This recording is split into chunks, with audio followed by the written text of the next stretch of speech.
It's been raised to me by a couple of people who are close to me that some of the things I've said in the past couple of videos could be interpreted as racist or offensive. More specifically, in identifying a girl who throws a snowball at me as black and using an Asian stereotype in a video about my library pet peeves. I don't want the word racism or racist bandied about around me or my videos for obvious reasons, and I consider that to be quite offensive to me as a human being. It's not something I want associated with me or my name. So in this video I'm going to explain the reasoning behind what I said and also discuss racism a bit in general. I'm going to say this now at the beginning of the video, that if you're not prepared to listen to what I have to say in a logical, calm, accepting and understanding way, then I'm going to ask you to leave, because this is something that's very personal to me as a human being and also a very sensitive issue in society. I also strongly welcome your comments, your opinions, what you think. That can be through a comment, through a video. Even when I was planning this video and my housemates were around, we had a few very interesting discussions about it. So it's really interesting to get other people's opinions on this. And I strongly believe that discussion and discourse is a very key tool towards understanding and towards a better society, especially in an example like this. So first of all, I'm going to talk about me and my upbringing, which is very relevant to this. First of all, I was brought up in a very accepting and tolerating environment. I live in the southeast of England, near a city called Brighton. And Brighton's known throughout most of England, and especially the south of England, and maybe even the rest of the world, as being a very accepting, very tolerative, very forward-thinking way. Even being called the gay hub of the UK, and also believed it was the first place to put someone from the Green Party into a place of political power. So the people I grew up around were very diverse, and this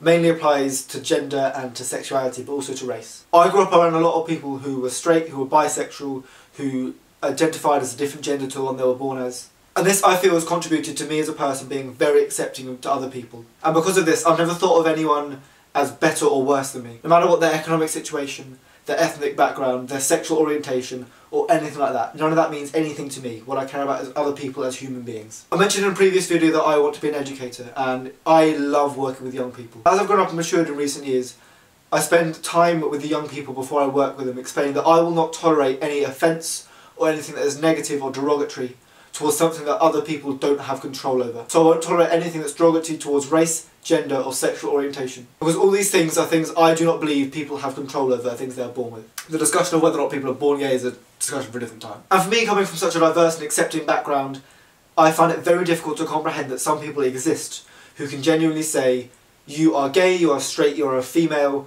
you are black, you are white, you are Asian, therefore I am better than you. Very much like the concept of a light year. I know that a light year is the distance that light travels in a year. However, I can't comprehend the distance that is.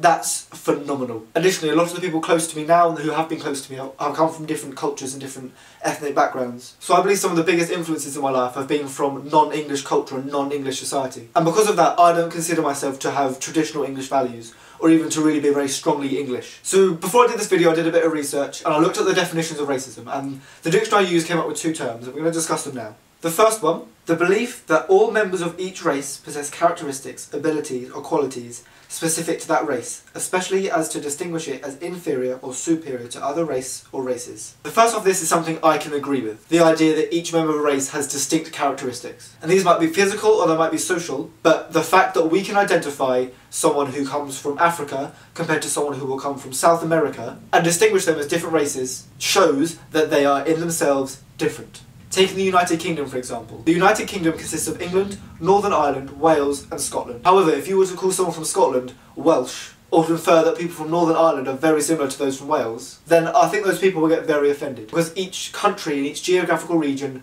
has things that are specific to it, because of the way that humanity is developed. However, the second part of this definition, the bit that distinguishes these characteristics as being inferior or superior, is what I consider to be racism. Which also leads on to the second definition of racism. The prejudice, discrimination or antagonism directed against someone of a different race based on the belief that one's own race is superior. This is racism. So with this in mind, let's go back to look at what I said. First of all, I identified the girl who threw a snowball at me as black. The point I was getting across wasn't that I was angry that a black person threw a snowball at me. I was angry that a human being thought it was acceptable to throw something at another human being, one that they don't know, and it was done with malicious intent. Although this may have been done in a joking way, I believe this is something we can all agree on as universally bad. I mentioned she was black as much as I mentioned she was a girl. So now we come to the interesting part. There is a wealth of black history, and I'm not going to go into it because I'm not a historian. But what it boils down to is that white people, in specific British, were horrible to a large number of different ethnicities. Do you know what some of the first Britons did when they landed in Africa? They turned up, saw the locals were using seashells, beautiful seashells they found at the sea, as their currency,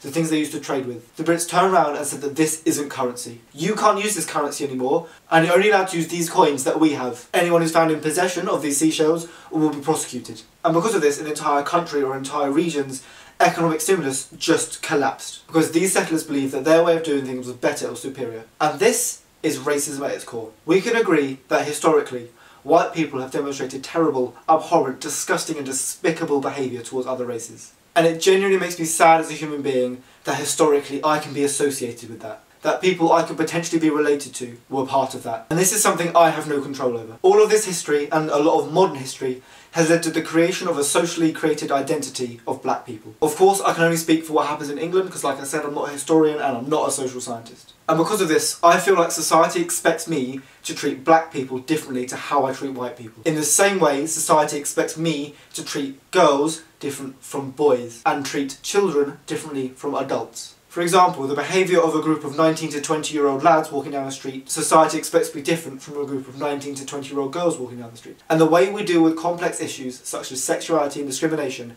is different depending on whether we are discussing it with a child or if we are discussing it with an adult. So that at the core of it is why I identified her as black. This is the point I'm getting across. It almost relates to George Orwell's point he made in Animal Farm that everyone is equal, but some are more equal than others. I feel like we're making too much of an effort to make everyone equal. However, I do understand why this has happened and I understand its use. Moving on to the Asian stereotype I identified. I identified the Asian stereotype as napping in the library because this is a stereotype which exists in my university. This probably comes down to the fact that Asian students have higher tuition fees and therefore there's a higher pressure on them to get a higher grade in their university because of the money they have paid. Because of this, many foreign students spend a lot more time studying than English students, which leads to them perhaps being in the library more often. But this wasn't racist, because I did not say they were lesser or inferior or that I was better than or superior. There is just a stereotype, a cartoon that's been created within my university. So it's been a bit of a long video.